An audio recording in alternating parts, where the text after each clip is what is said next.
Olá, nós estamos aqui em mais um episódio do CV Medcast, em que nós temos o propósito de falar de maneira ética, de maneira aprofundada sobre temas que são fundamentais a respeito da medicina, da área da saúde em geral.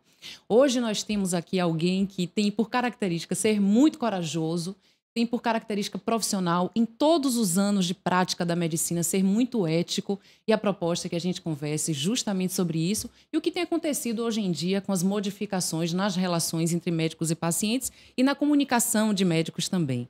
Ele, vejam só, vou aqui para minha pesca. Ele é livre docente em hepatologia clínica pela UFBA, professor titular de gastrohepatologia pela UFBA, médico, e é um grande conhecedor do que nós vamos abordar aqui, que é justamente a responsabilidade a respeito do que se faz e do que se diz. Doutor Raimundo Paraná, que grande honra tê-lo aqui, viu?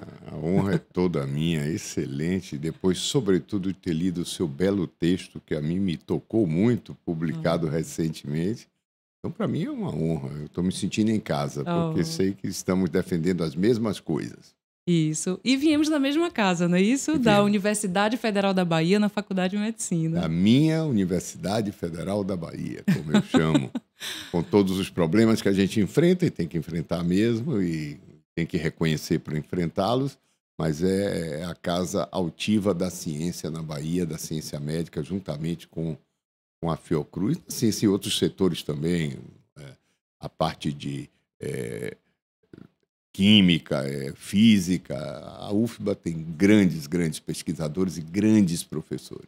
Pois é, a gente tem essa preocupação, né? É quase que uma responsabilidade. Eu dizia isso outro dia. Ser professor da UFBA é um ato de responsabilidade, para além de muito orgulho, não é isso? A gente se sente comprometido em dizer coisas, não é? Muito, porque um professor da UFBA, ele é paradigmático. É. Ele vai influenciar muita gente e ele tem uma responsabilidade imensa por causa disso. Eu não me esqueço de nenhum deles. Passei por vários aqui, formei em 1983, não esqueço deles. Depois fui a São Paulo, fiz residência na USP. Não esqueço dos meus grandes professores lá. Depois fui para fora do país, não esqueço de nenhum daqueles que marcaram a minha trajetória e contribuíram para a minha formação. Sabe que uma coisa que eu sempre digo, que na nossa vida, uma coisa que a gente nunca pode esquecer é a deferência aos mestres. Porque são pessoas que nos formam e elas têm muita responsabilidade a respeito do que diz também, não é? A gente sempre pensa nisso. Ontem, no Sim. consultório, recebi uma visita que me deu um prazer e uma emoção imensa. Eu fui aluno do Marista e era muito bom aluno em biologia e história. Sim. E história. E biologia, particularmente, eu tinha um professor que eu tive alguns bons professores. Valquíria, que era da UFBA, da biologia da UFBA, e tive Ivan, excelente professor, tem 94 anos. Ontem foi ao meu consultório me dar um abraço. Olha que lindeza. Pediu para me chamar, eu não entendi nada. Quando eu abri, era Ivan. Aos 94 anos, eu quero lhe dar um abraço. E aí eu É, pedi licença às pessoas que estavam lá, trouxe ele para dentro, né? sim. E falei para todos. A um professor, a gente reverencia a vida toda. Que emoção, hein? Muito grande. Gente, é uma fotografia. Foi feita uma fotografia? Não foi. Ah, poxa. Na era da informação, para poder guardar, não precisa postar, não. Deixar em casa. Deveria ter feito, mas sabe, eu não tenho muitas habilidades. Sim. Não tem habilidade, tenho certeza, porque eu acho que é um dos médicos mais vistos hoje nas redes sociais, sabia? Então, é porque eu falo com espontaneidade, falo com o coração e falo com a certeza. O que Sim. eu falo com a certeza. Eu não vou falar absolutamente nada que eu não tenha absoluta certeza do que eu estou falando. E falo dentro da propriedade que eu tenho para falar. Tem assuntos que eu não vou falar porque eu não tenho propriedade para isso. Claro. Mas os assuntos que eu tenho propriedade eu vou falar. E é a certeza da ciência, não é A isso? Os certeza fundamentos. dos princípios e daquilo que eu defendo. Né? Sim. E o que é que eu defendo? O ser humano. O ser humano. Então, eu defendo o ser humano. Eu sempre digo a meus alunos, em tempos de jargão, né, é o ser humano acima de tudo e a ética acima de todos. É assim que eu digo aos meus alunos. E tem que ser Sim, assim. sim. Tem que ser assim. Você falou em princípios, eu me lembrei logo dos princípios da bioética e dos direitos humanos, não é? Acho que uma das coisas que a gente sempre tem que ter em mente, assim, os direitos humanos. Essa ideia que nós temos de dignidade humana como algo inafastável. E se a gente pensa que defender a ciência é defesa à dignidade humana, nós vamos entender que, antes de tudo, é preciso valorizar a filosofia. valorizar os princípios, porque a partir de então a gente vai construir todo o legado posterior, não é verdade? Sem dúvida alguma. A ciência defende a humanidade, defende o ser humano. Defende porque dá segurança, defende porque dá transparência, defende porque blinda esse indivíduo de incursões que não têm interesse nenhum na saúde desse indivíduo, na vida desse indivíduo. E, infelizmente, mais recentemente nas redes sociais, a gente está lidando com esse tipo de situação. Infelizmente. Certa feita, uma colega da UFPA também, ela me disse assim, eu falando com ela, eu falei, poxa, às vezes eu não tenho muita vontade de estar sempre presente, falando coisas, assim, poxa, a gente se expõe, né? Mas existe um compromisso nosso em fazer essa exposição. E ela arrematou dizendo o seguinte, olha, se você não for, se as pessoas preocupadas com a ciência, com a ética não forem, outras ocuparão esse lugar. Então você tem a responsabilidade de estar lá.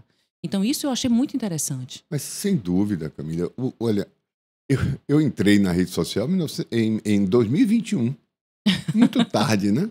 Não saber, eu não entro e não fico em rede social vendo nada, nem curtindo coisa alguma, até porque o meu tempo é muito ocupado, é muito mesmo. Então eu tenho restritos alguns horários. Mas a minha questão de entrada na rede social foi uma demanda das minhas filhas, porque o tempo todo, a mais velha, Gabi, que é da área de marketing, mora em São Paulo, e a mais nova, que também mora em São Paulo. Vamos agradecer a ela já, viu? Que bom. Que é advogada, né? Mora em São Paulo. Minha colega. E aí, tanto Gabi quanto Cissa me pressionaram. Meu pai, não é possível. Por quê? Porque elas vinham todo o tempo com demandas para mim das amigas. Meu pai vai tomar isso, meu pai vai tomar colágeno, meu pai vai tomar creatina. Isso serve? Não, minha filha, não tem estudo científico, não tem evidência científica. Ah, mas não é possível, porque não tem evidência científica. Esse aqui pode fazer mal. Aí, um determinado momento, você tem que dizer isso para as pessoas, meu pai. É uma obrigação sua. Isso. Aí eu falei, poxa, eu não tenho tempo, minha filha, para fazer isso. Não, mas você tem que fazer. Você fala bem, você se expõe e você tem essa obrigação como professor. Enfim. Aí, se vocês tomarem conta, eu faço. E foi o que elas fizeram até hoje. Elas é que pedem os conteúdos, me mandam as coisas e eu vou produzindo. Mas, olha, sem nenhuma tecnologia. Faço como eu sou no meu dia a dia, como eu vejo o meu paciente, como eu falo com o meu paciente. É assim que eu falo na rede social. Isso pode agradar alguns, pode desagradar outros, mas eu não estou preocupado com isso. A única coisa que me preocupa é passar boa informação. A única coisa que me preocupa é corrigir a má informação, que predomina largamente. Então, eu não estou ali, eu sempre falo isso, para convencer ninguém a nada. A única coisa que eu faço é passar a boa informação. Se a pessoa quiser se utilizar dela ou quiser abrir a mente ao ter uma informação diferente daquela que ela tinha recebido e buscar mais profundidade, que esse é um grande problema da atualidade, né? Sim. Aí, ótimo, já fico satisfeito. Mas eu não estou ali para... Tanto que eu não estou discutindo com ninguém, não fico replicando nada. E quando a pessoa vem com aquelas agressividades que a gente sabe que existem, que chama-se de haters, né? Haters. Sim, pessoas incomodadas. Eu simplesmente bloqueio, porque não tenho interesse nessas pessoas na minha rede. Não é eles já estão com a cabeça pronta. A linguagem da rede social é curiosa. O que é que ela faz? Ela gera um volume grande de informação. Ao gerar um volume grande de informação, ela induz o nosso cérebro à superficialidade, a retração. Ele se retrai, ele não se aprofunda em nada. Exemplo clássico, isso acontece biologicamente com o sistema imunológico. Se eu jogar um monte de antígeno, xistosomose, se você entrar numa lagoa e receber um monte de xistosoma, de verme de xistosoma, é provável que o seu sistema imunológico vá recuar para entender o que é que aquilo está acontecendo. E é provável que aquela doença vai ser mais grave em você. Se torne mais grave, porque você não organizou o seu sistema imunológico para compreender porque aquilo está chegando com tanta intensidade, com tanta frequência. A cabeça da gente é mais ou menos assim. Isso é uma analogia bem biológica. Eu achei ótimo. A cabeça da gente é assim. Na hora que você encharca o indivíduo de informações superficiais, o indivíduo superficializa. Ele não se aprofunda. Ele não procura saber quem é a fonte, se a fonte está qualificada. A pessoa se diz professor e o indivíduo não procura o currículo Lattes. O indivíduo se diz pesquisador, o indivíduo não procura as publicações, quais foram as revistas que publicou, com quem publicou, a que grupo de pesquisa publica. Ninguém nada, não busca nenhuma profundidade na informação. Simplesmente absorve a informação. Isso é um perigo, é um risco. Perigo. Eu tenho lido muito atualmente um autor que é Byung-Chul Han, né? Que é um filósofo coreano, e eu achei tão interessante. Ele tem vários livrinhos, eu achei ótimo, porque é como se fosse uma informação curta que as pessoas têm muito acesso rápido e é bem aprofundada. E ele fala muito sobre estarmos na era da informação, mas nós não estamos na era da democratização das verdades, porque nós não temos esses fundamentos que você traz, né? A importância e essa superficialidade, ela é muito perigosa. Se for uma superficialidade que traz rapidamente uma informação plausível, que bom, porque reverbera muito rápido e isso tem um aspecto positivo.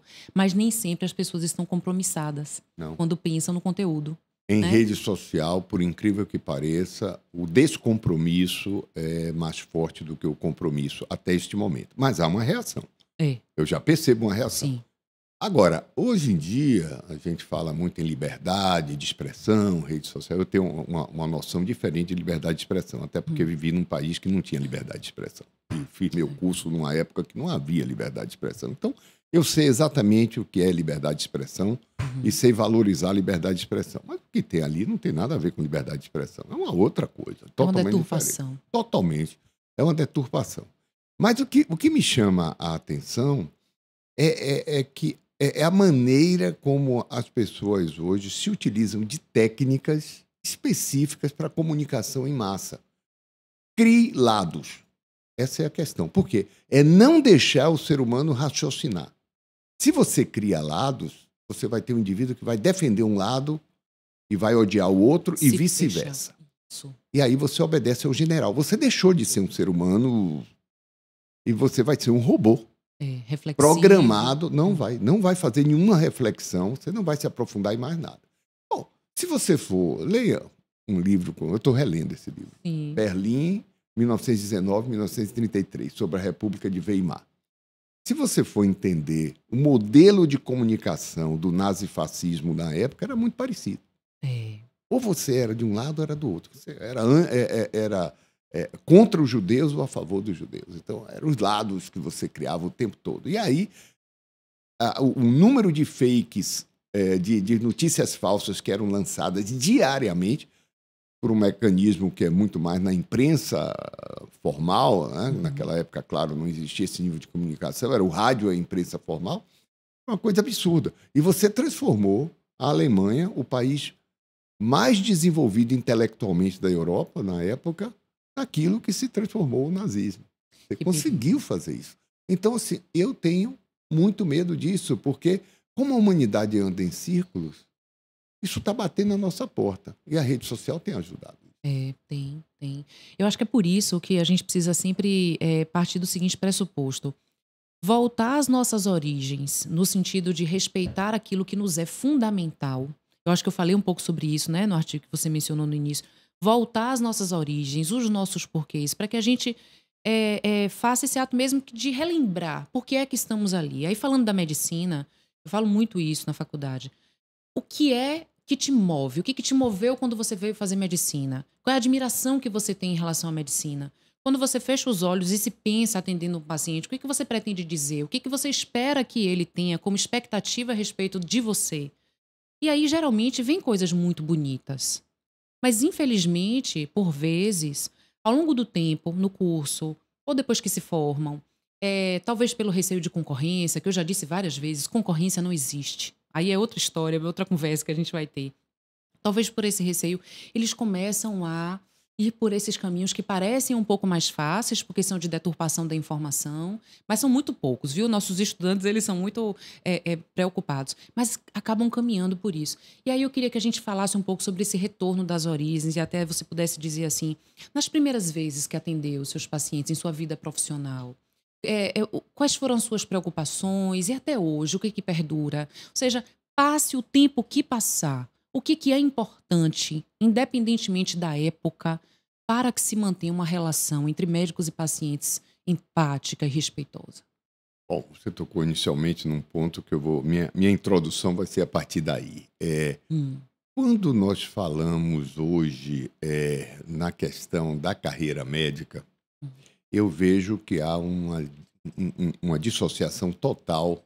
Eu não me lembro, na minha época, com meus colegas, eu ter tido alguma discussão sobre a especialidade que eu iria escolher em função da remuneração que eu iria receber. Não era uma preocupação. Não, eu escolhi a patologia. Dificílimo, por quê? Tem que fazer clínica médica, gastroenterologia. Não tinha patologia no Brasil, ir para o exterior, consegui uma bolsa para ir para o exterior. Foi o que eu fiz. É um caminho árduo, difícil. Em momento algum eu pensei, eu vou fazer isso para poder, porque isso vai me dar mais dinheiro. Não, jamais. Até porque é especialidade clínica. E a gente sabe hoje que o modelo de remuneração nosso desprivilegia o saber. Ele privilegia a tecnologia. Então, quem ganha mais é quem trabalha com a alta tecnologia, não com a cabeça, não com o estetoscópio, não com o tensiômetro, não com as palavras com o paciente, não com a relação médico-paciente, mas com o procedimento que vai ser realizado. Esse é o modelo que a gente está aplicando atualmente no mundo todo. O Brasil não foge à regra. Então, você remunera mal o indivíduo que é clínico. Isso é péssimo para o sistema de saúde. Mas não era uma preocupação. Hoje, os alunos todos têm essa preocupação. Isso se reflete num certo desinteresse pela clínica médica e pelas atividades ambulatoriais. Eu não me lembro de ter tido férias a partir do 2º ano de medicina, porque eu ia para o ambulatório atender.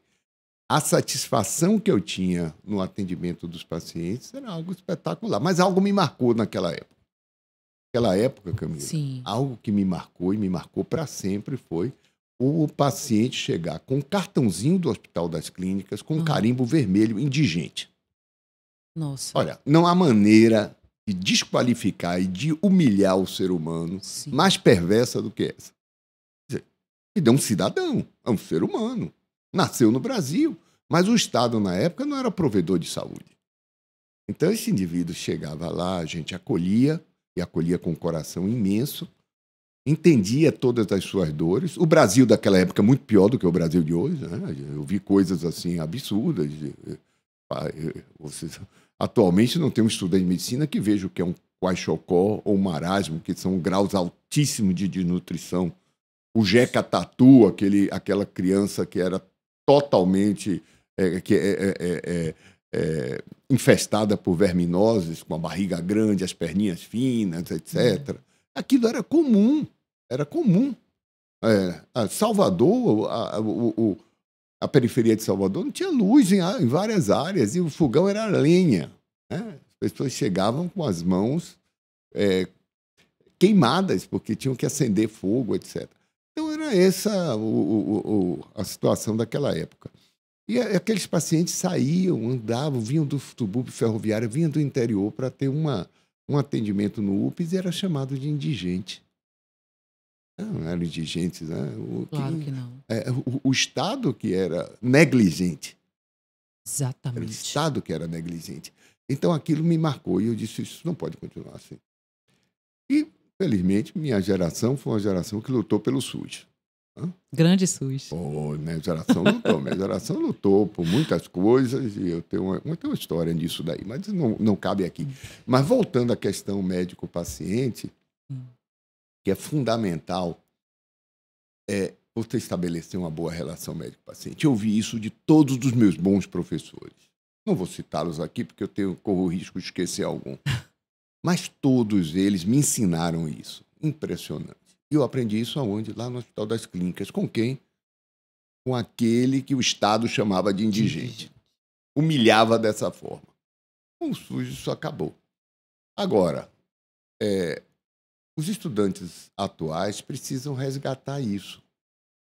Mas fica difícil resgatar com consultas de 10, 15 minutos. Isso me preocupa. A precarização do trabalho médico é um assunto que a gente precisa falar também, não é? Muito, muito. Isso me preocupa. É impossível criarmos uma boa relação médico-paciente, sedimentarmos a transferência e a contra-transferência, que são muito importantes na relação médico-paciente, e compartilhar as decisões com o paciente. O paciente é um parceiro do médico no ato de fazer algo pela saúde dele. Ele tem que compartilhar, o médico tem que compartilhar com ele e tem que explicar ao paciente o que vai ser feito e o que deve ser feito. Até hoje no SUS eu ensino isso a meus alunos. Até hoje. Aí a gente entra até num assunto que é muito caro a mim, né? Que é a bioética. Essa importância de você, de fato, através da comunicação, fazer uma prática assistencial que vai valorizar, de fato, a autonomia do paciente. Porque ele só consegue desenvolver a autonomia do paciente através da informação, do conhecimento. E o conhecimento médico é um grande poder e que precisa ser transmitido nessa relação intersubjetiva pela comunicação e pelo encontro, que acontece com o tempo. Em 10 minutos e de maneira tão, assim, quase que cíclica, porque você não consegue, por vezes, manter o mesmo médico lhe atendendo. Também tem isso, não é?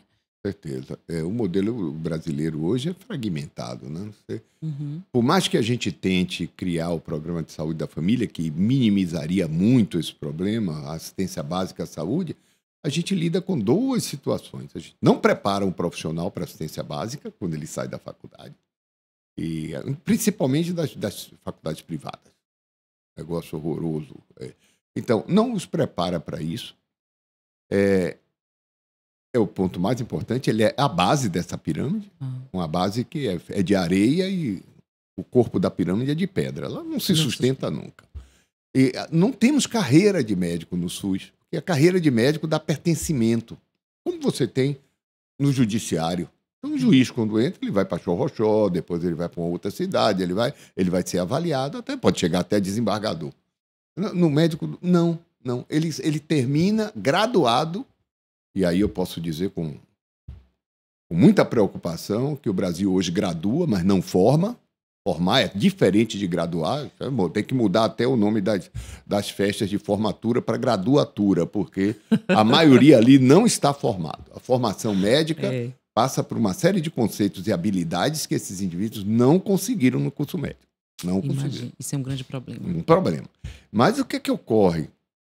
Hoje nós temos esses indivíduos, tentam a vaga na residência médica, só tem 30% de vagas da residência médica para atender os formandos, né, os egressos das faculdades, 70% não passa e vai fazer o que da vida?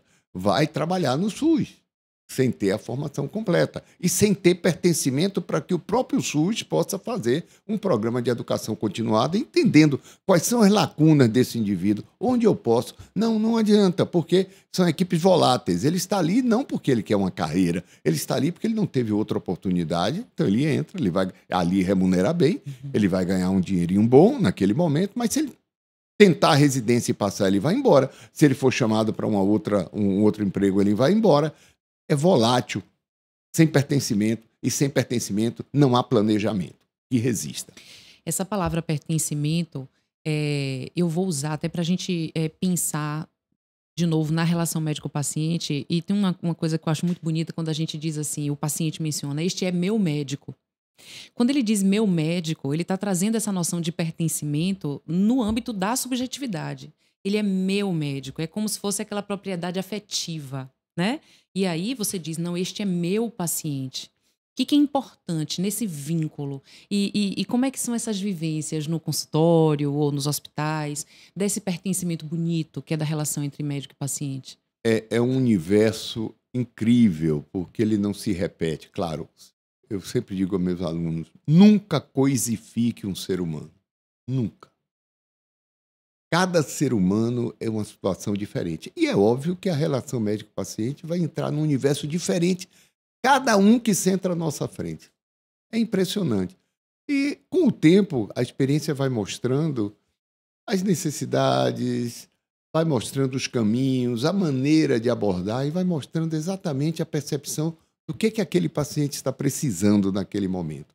Isso vem com o tempo, vem com a experiência. Mas precisa começar com a vontade de que isso aconteça. Se você já começa sem vontade, sem olhar no olho do paciente, fazer uma consulta olhando para uma tela de computador, não consigo. Eu acho isso inconcebível. E eu, por exemplo, eu tenho um computador, tenho meu programa de computador, mas eu faço minha ficha. Mas isso é arcaico? É arcaico. Mas eu anoto ali coisas que o paciente fala. Eu anoto a linguagem não verbal do paciente quando tocou em determinados assuntos. Que eu não posso fazer isso na máquina. A máquina é sim, não, tem, não tem. Ali eu posso. Então eu tenho duas. Eu mantenho um problema, porque está cheio de ficha, mas eu mantenho assim. E isso me ajuda muito, muito, porque na medida que as consultas vão se sucedendo, a gente vai conseguindo penetrar nesse universo. E quando essa relação ela se faz, ela é tão rica e tão profunda. E isso é aí que vem a confiança sendo construída. Né? Um paciente ele só se sente preparado para dizer determinadas coisas, que inclusive podem ser constrangedoras, quando ele confia. E me preocupa tanto quando eu vejo, por exemplo, até mesmo estudantes ou médicos nas redes sociais contando coisas de maneira a fazer chacota, né? Ou seja, buscando uma visibilidade através da vulnerabilidade de quem atendeu. Isso é muito triste, né? E essa confiança ela é fundamental. É importante que as pessoas saibam disso. É importante, mas aí a gente tem que ir um pouquinho mais atrás. Meu pai foi um grande advogado aqui. Um advogado que na década de 80, 90 foi respeitadíssimo na Bahia e até hoje eu ouço coisas assim, né? E meu pai faleceu, tem 3 anos, faleceu com 101 anos. Até 100, tomávamos um vinhozinho no domingo, né? Porque eu gostava de conversar com ele, eu aprendia imensamente com ele, cultíssimo, honestíssimo. E uma vez ele nunca quis entrar nessa história de rede social, nem de celular. Ele teve um e deixou, não quis, né? Ele era do tempo que ele tinha que fazer a petição, porque era um segredo entre ele e o cliente dele. Então, ninguém podia penetrar nesse universo. Então, minhas raízes vêm daí. E ele uma vez me disse, aos 94, comentando algumas decepções que ele estava vendo no âmbito da justiça, e eu comentando no âmbito da medicina. E ele me disse, meu filho, há uma crise de princípios. Isso me marcou. Há uma crise de princípio. Essa é a definição e o resumo de tudo. E ele era muito sábio, era um homem muito sábio. Deve ser uma grande honra ser filho dele. Né? Claro, claro. E minha mãe também. Minha mãe era uma pessoa que... Minha mãe era espírita kardecista, como o meu avô também, a Condivaldo Franco, naquela época que o preconceito era imenso e tal. Mas minha mãe era estudiosa das religiões, né? Então, ela me incentivou a estudar as religiões de matriz africana. Isso naquela época que, assim, religião de matriz africana recebia logo um rótulo, né? Mas não é que ela fosse de matriz africana, de forma alguma. Mas ela era pela diversidade. Exatamente, contra preconceito. Contra o preconceito. Que joia. E eu estou gostando dessa conversa porque um dos propósitos nossos aqui é justamente descortinar as entrelinhas das pessoas que nós admiramos. E você é muito admirado, né?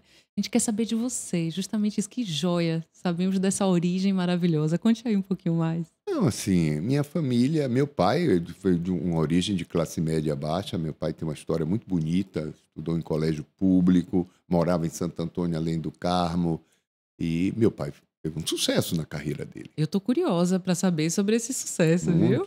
Sucesso. Ele sempre contava. Eu fui o último a me matricular na faculdade de Direito, porque eu não tinha o dinheiro para matrícula, e minha irmã, que era professora primária, foi pegar este dinheiro, ela recebeu o dinheiro em Periperi, onde ela lecionava, numa escola primária. E chegou, faltando meia hora, e ele foi repreendido pela secretária da escola, e o considerou irresponsável por ter deixado até o final. Olha como isso marcou a vida dele, né? Ele foi excelente aluno e foi excelente advogado, sempre, sempre. E a vida toda ele nos levou a Santo Antônio, além do Carmo. A gente já morava na Graça, numa casa bonita e tal, mas ele nos levava todo Natal, a todos os filhos e depois aos netos, e até os bisnetos ele chegou a levar, para visitar onde ele morou e levar um presente, uma cesta para todas as pessoas que ajudaram ele durante a... Claro, as pessoas foram morrendo, ele continuava com os filhos, com os netos, mas ele continuava. Então, meu pai vem daí. Minha mãe e a família de meu pai, minha avó era uma cabocla bonita. O nome Paraná vem daí, né? Paraná, rio como mar.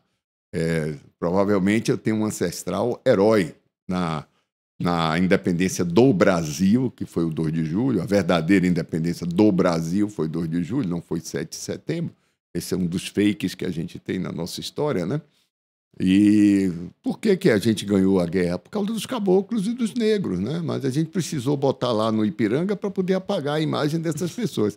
Mas foi aí que os caboclos tiveram cidadania e receberam. Então, todos os paranás, paranaguás, paranavaís, todos eles têm que se orgulhar porque tiveram ancestrais heróis. Foram responsáveis pela independência do Brasil. Foi aí que o governador da província, que era o presidente da província na época, que equivale ao governador, deu direito à cidadania a esses indivíduos em reconhecimento ao belo trabalho que eles fizeram. Mas, então, minha família vem daí. Tem uma parte da família que é de origem negra, que eu me lembro. Então, eu tinha um tio que era Didi preto e um tio que era Didi branco. Sim. E todos conviveram muito bem nessa diversidade. Foi minha mãe, mas de origem portuguesa.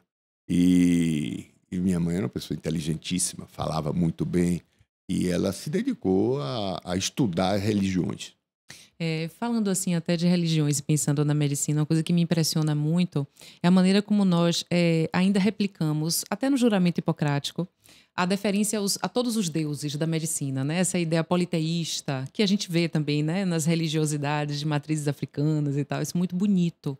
Então, esse politeísmo, eu me lembro que quando eu prestei o concurso para a faculdade de medicina, tem uma imagem lá no Terreiro de Jesus de Asclépios ou Esculápio, né? Eu me lembro que eu parei assim, eu falei assim, olha, eu preciso lhe pedir autorização para entrar aqui. Primeiro que eu não sou médica.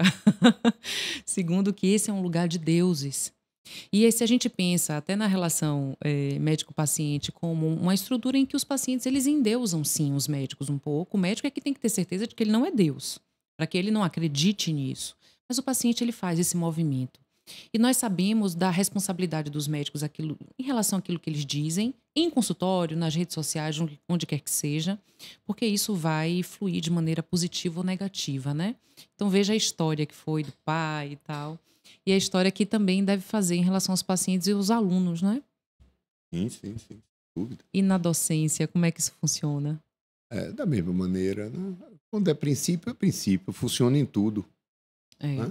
Da mesma forma. O que hoje eu acho que choca mais, e isso é geracional, é uma questão geracional, e uma questão geracional mais complicada, porque antes você sentia os impactos geracionais com um tempo muito grande, agora não. 10 anos é suficiente para você ver diferenças geracionais. 10 anos. Uhum. Né? O nível de comprometimento das pessoas entre si e o nível de comprometimento dos jovens com as causas e os pacientes é muito menor do que era. É muito menor. E você despertar isso é difícil. É muito difícil. Então, assim, uma das joias que eu fiz na minha vida foi, primeiro, o Hospital das Clínicas, a Enfermaria 4B, o Núcleo de Pesquisa. Foram todos os projetos que eu fiz e fiz com muito, muito amor, muito carinho, peguei recursos, etc. Mas uma coisa que eu tenho um orgulho imenso foi ter criado, juntamente com a Secretaria de Saúde, o CEDAP, que é um centro que atende ambulatórios de média complexidade para fígado. Super humanizado, onde as pessoas tratam pacientes de maneira diferenciada, onde os pacientes vão para um lugar climatizado, tem uma sala climatizada, onde ele é atendido de uma maneira integral ali. Ele tem assistência farmacêutica, tem o ultrassom dele ali, tem assistência laboratorial para não ficar saindo de lá, indo para um lugar, indo para outro, que isso é péssimo, sobretudo para um paciente que se desloca de ônibus, numa cidade como Salvador, etc. E ali eu levo meus alunos para lá hoje, porque lá eu consigo fazer uma medicina que eu acho que é a medicina honesta. Porque quando a gente forma um aluno num ambiente em que não é um ambiente ideal, ele vai replicar aquilo lá fora ou ele sequer vai sentir que aquilo está errado. Uhum. Então, a gente não pode tratar uma pessoa diferente porque ela pode pagar uma consulta e a outra porque ela não pode pagar uma consulta. é, é inaceitável para um médico. Inaceitável. Nos hospitais universitários, e aí a gente tem o nosso exemplo no UPES, né? De vez em quando eu converso com os alunos justamente isso, no sentido de que ali não é sorte do paciente que ele esteja ali para examiná-lo, atendê-lo, é sorte dele ter pacientes que estão ali para colaborar com o conhecimento da ciência. E a gente precisa evitar aquela ideia, né, que você falou da coisificação do sujeito, de não tratar apenas como objeto de estudo, e as diferenças ao longo do tempo, isso também foi sendo demonstrado. Mas hoje eu vejo que tem um risco maior, o fato dos pacientes terem os seus celulares e terem acesso aos prontuários e acharem que podem fazer fotografias, que podem gravar algumas situações, e a gente tem que estar sempre alerta em relação a isso também, né? Tem. Essa questão hoje tem até uma certa beligerância. Uhum. E a rede social faz muito isso, né? Porque ela fomenta determinadas situações. Quer dizer, quando você cria lados, o outro é inimigo. Uhum. Né? Então, isso ocorre. Né? Então, às vezes, o paciente chega e pergunta. Nem falo do Hospital das Clínicas, que é uma outra realidade. A realidade do SUS é outra. O paciente realmente ele chega lá com uma vontade imensa de ser bem recebido, de ser tratado, de ter os males dele curado, e a frustração é imensa se isso não ocorre. E o que me choca é a falta de percepção das pessoas sobre a frustração do paciente. Então, por que isso ocorreu? Não estabeleceu relação médico-paciente. Exatamente. Aí, o paciente virou coisa. Ele está ali, ele vai embora, você não fica preocupado se ele saiu bem, se saiu satisfeito. Não fica. Felizmente, não são todos, mas isso ocorre. Já no consultório, o paciente muitas vezes chega e fala: doutor, o senhor é a favor ou contra tal coisa? Reposição hormonal. O senhor é a favor ou contra a reposição hormonal? Não sou a favor nem contra, porque medicina não cabe isso. Não cabe. Medicina é ciência. Ninguém é a favor ou contra a Terra ser redonda ou a favor ou contra a Lua ser um satélite da Terra. Não cabe essa discussão. Em ciência não cabe isso. Ciência cabe quais são os fundamentos científicos que embasam as decisões que nós vamos tomar. E o que a gente faz com o fato de que as pessoas elas estão consumindo esses conteúdos e acreditando nisso? Né? Como é que a gente pode pensar isso? Primeiro é ter paciência para explicar. Segundo, ter resiliência. Terceiro, ter princípios.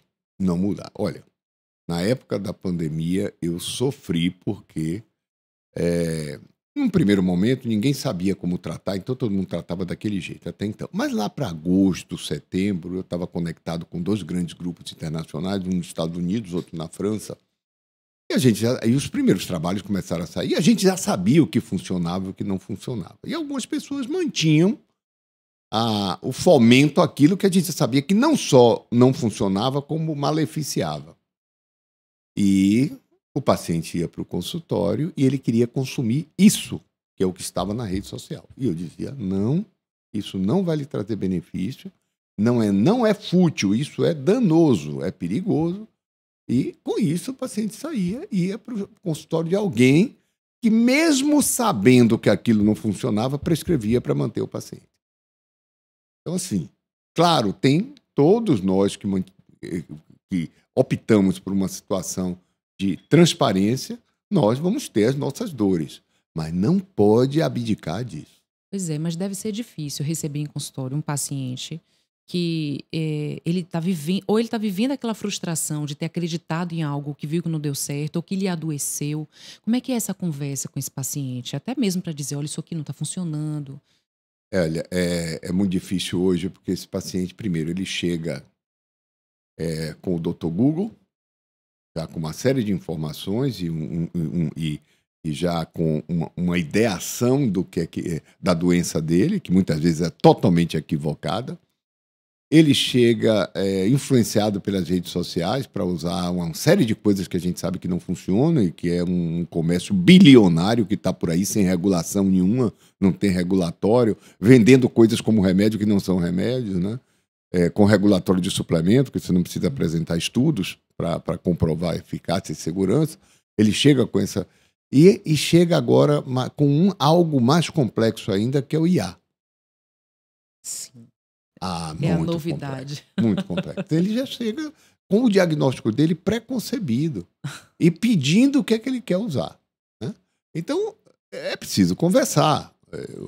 Eu fico muito tempo conversando com o paciente. É preciso conversar. É preciso dizer. Agora, de vez em quando o paciente não vai aceitar, porque o mind, a cabeça dele está tão definida por aquilo, e ele já perdeu a capacidade do juízo crítico. Ele precisa ter um lado, ele precisa ter uma bandeira, ele não consegue mais viver sem isso. Me lembro de um caso que, na época da discussão da vacinação, que o paciente chegou lá e falou: eu não vou vacinar contra a Covid. Por que o senhor não vai vacinar? Todo mundo morrendo de infarto e de trombose. Todo mundo morreu de infarto e trombose a vida toda. Muita gente morreu de infarto e trombose. Não, mas agora eu tive um vizinho meu que morreu. Você nunca tinha experimentado um vizinho anteriormente, que um próximo que tivesse tido um infarto? Tinha, mas agora está acontecendo muito. De onde que o senhor tirou essa informação? Se a gente pegar a incidência de infarto e de trombose antes da pandemia e depois da pandemia, quando quase 5 bilhões de pessoas tinham sido vacinadas, não tem diferença. O que tem diferença é durante a pandemia, com quem teve Covid. Então, é muito fácil a gente entender isso, mas ele não queria ouvir, ele queria que eu respaldasse que ele não deveria tomar a vacina. E eu não fiz isso. E no final da consulta ele me disse: doutor fulano pensa igual a mim e eu vou para doutor fulano. Direito seu. Infelizmente, esse eu não consegui resgatar. Mas tem vários outros que a gente consegue, que ele pelo menos pensa, reflita. Às vezes ele fica um tempinho fora, volta, e quando volta com avidez de informação boa. Aí isso dá uma satisfação Educação imensa. em saúde, não é? É o termo que o saxônico de educação, education. Education não tem nada a ver com educação doméstica, com etiqueta, nada disso. O education é a boa informação. Isso. Então, patient education, é a educação do paciente. Todos os congressos hoje você vê, o time multidisciplinar é fundamental para isso. As enfermeiras são fundamentais. A gente precisa criar isso no Brasil. Eu sou muito contrário ao modelo médico-cêntrico, viu? Que bom. Eu não acho que... Feliz em ouvir. Não acho. Eu acho que o cuidado do paciente ele será muito melhor se ele for multidisciplinar e interdisciplinar. Sempre. Todos têm uma parcela de... Todos. A Covid mostrou o que seria dos nossos hospitais sem o agente de limpeza, da higienização, que entrava ali se expondo, mas que conseguia manter aquele ambiente menos insalubre. O que seria se não fossem os fisioterapeutas, os enfermeiros, etc.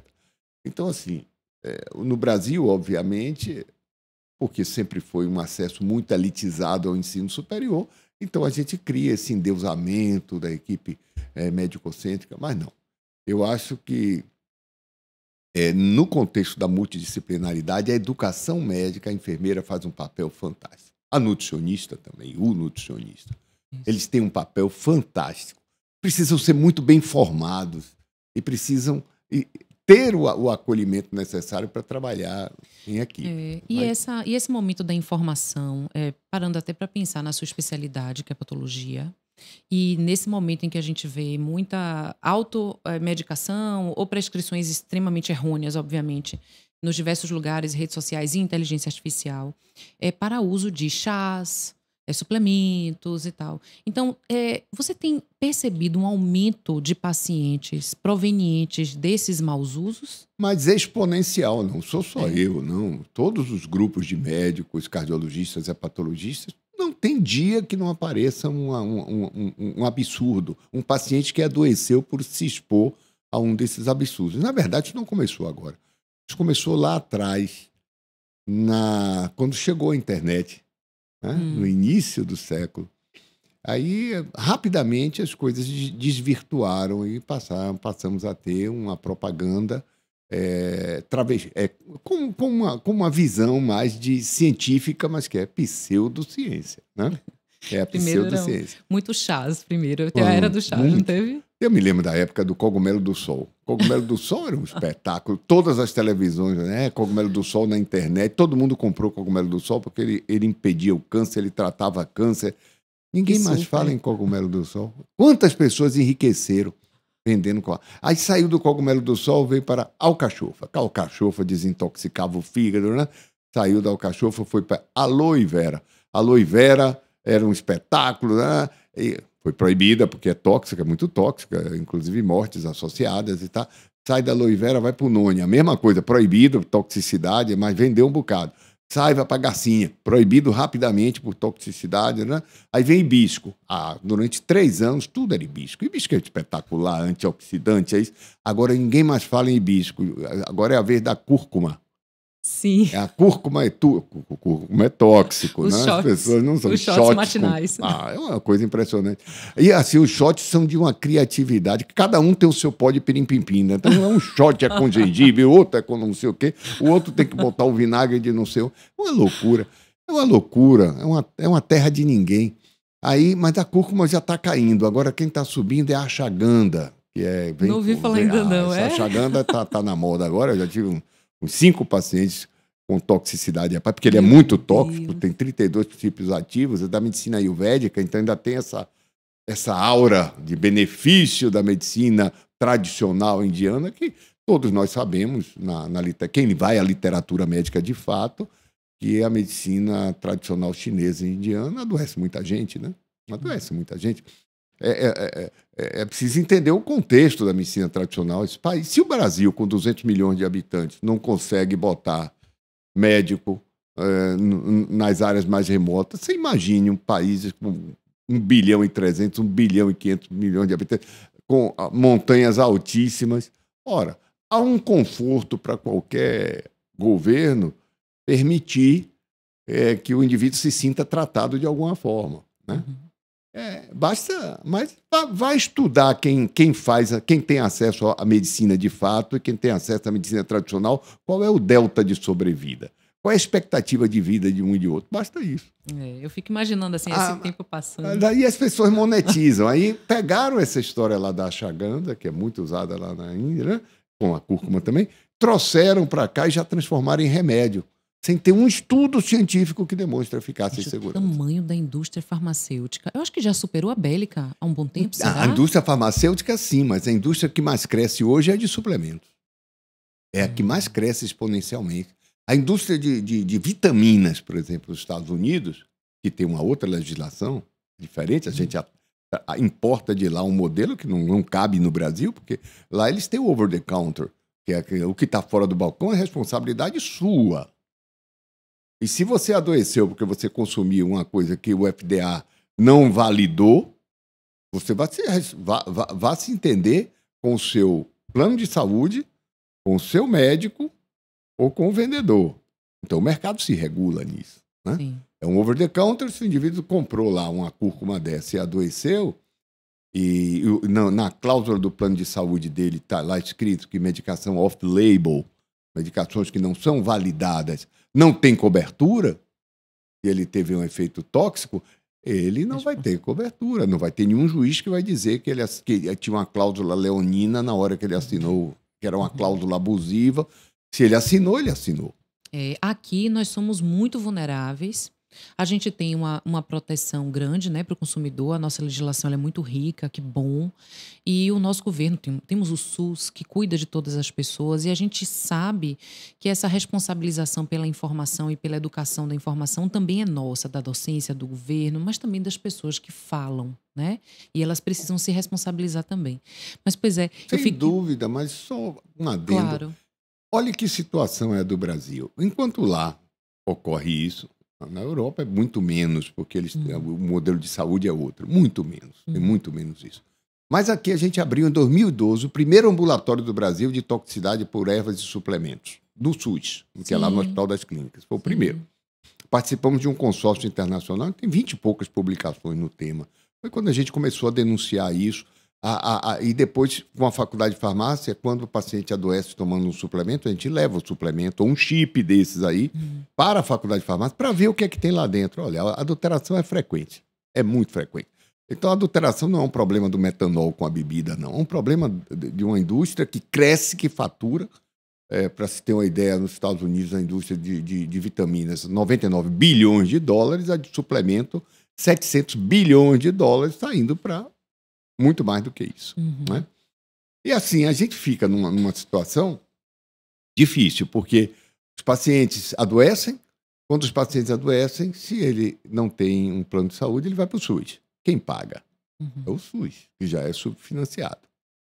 O paciente adoece, ele tem um plano de saúde, ele vai tratar com o médico, geralmente não com o prescritor, nem vai procurar a loja que vendeu o suplemento. Ele vai procurar um médico de fato. E quando ele chega no médico de fato, o plano de saúde vai pagar. Isso vira sinistralidade, todos pagam, encarece o sistema. Ninguém ganha com esse sistema, só aqueles que estão faturando com essas prescrições e com o espalhamento das fakes. Volto a dizer. E que dizem, a medicina, a indústria farmacêutica domina. Não, a indústria farmacêutica tem seus males, mas tem regulatório. A indústria de suplementos e vitaminas não tem regulatório. Eu queria muito que a gente começasse a finalizar falando sobre a vulnerabilidade das pessoas. E aí, nessa indústria de suplementos, né? A vulnerabilidade das pessoas diante de tudo isso.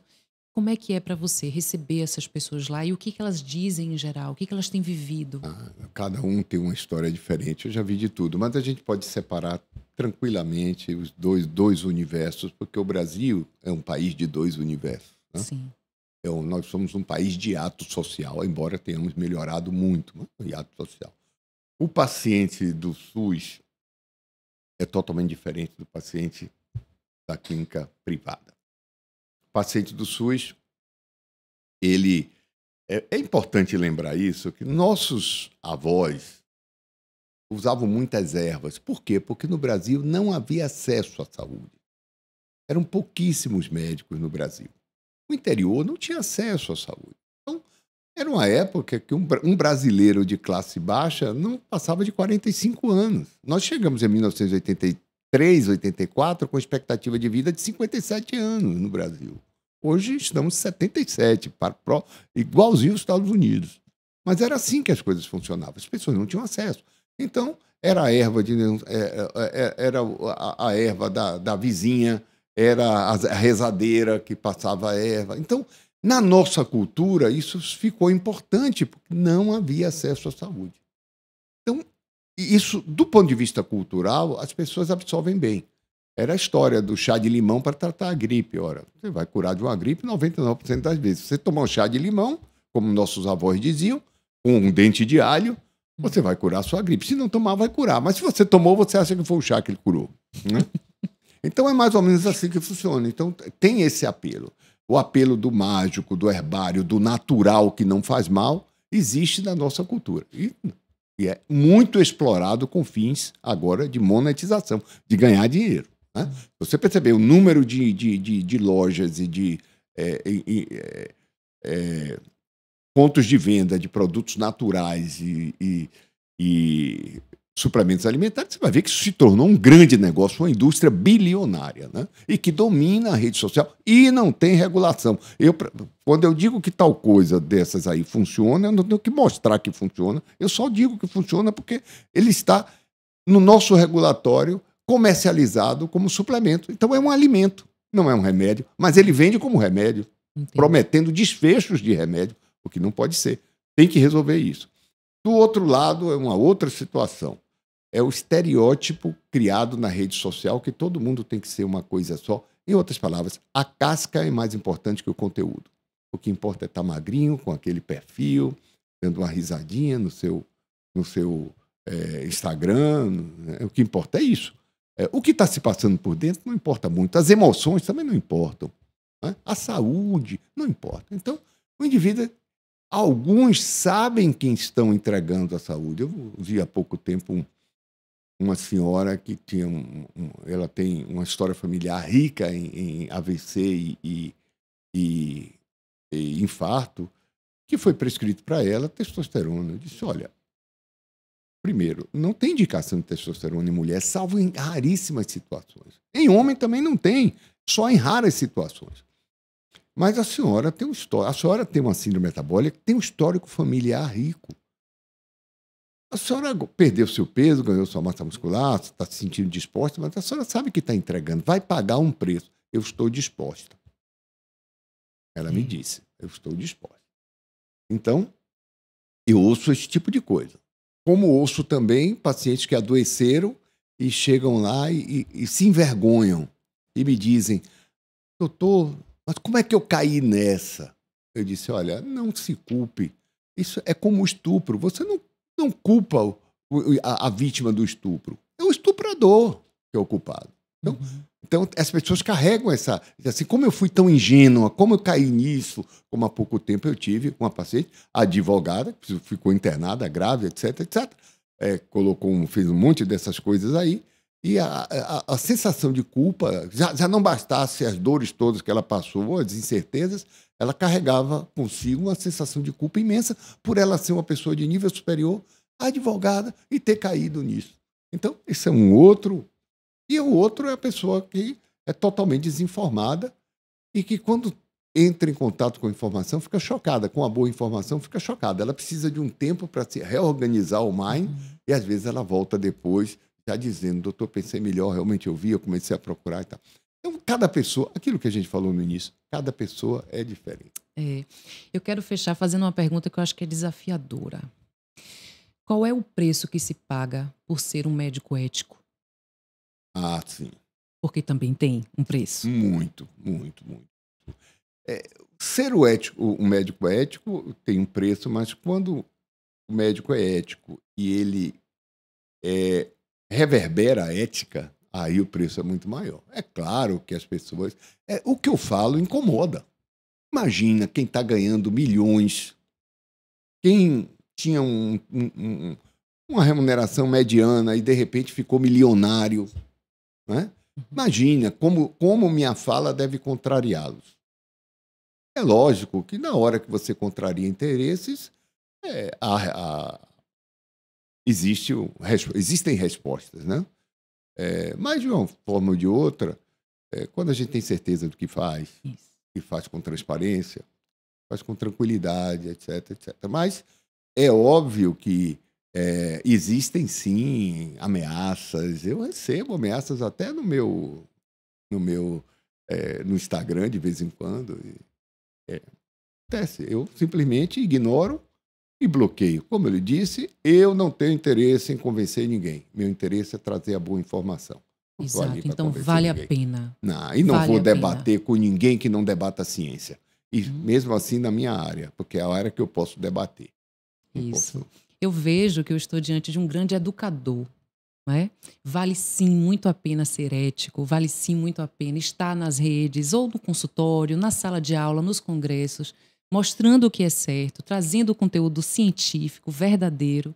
E quero te dizer que, para mim, está sendo uma grande honra estar aqui nesse momento e tê-lo entrevistado. Que bom. A honra é toda minha e vou dizer, eu aprendi uma coisa com meus pais. Não se omita. Não pode ser omisso. Não pode. Então, obviamente, estou muito satisfeito de estar aqui, porque foi mais um canal que se abriu para mim, para eu falar o que eu penso, da maneira que eu penso, e falar com a certeza e a transparência que eu sempre falo. Que joia. Obrigada, viu? Obrigado a você, Camila. E nós terminamos aqui mais um episódio do CV Medcast. Nos acompanhe, esteja com a gente. Veja que nós temos aqui discursos de altíssima qualidade para que a gente possa discutir com profundidade os assuntos da ética na saúde, na medicina e em tantas outras profissões. Até o próximo episódio.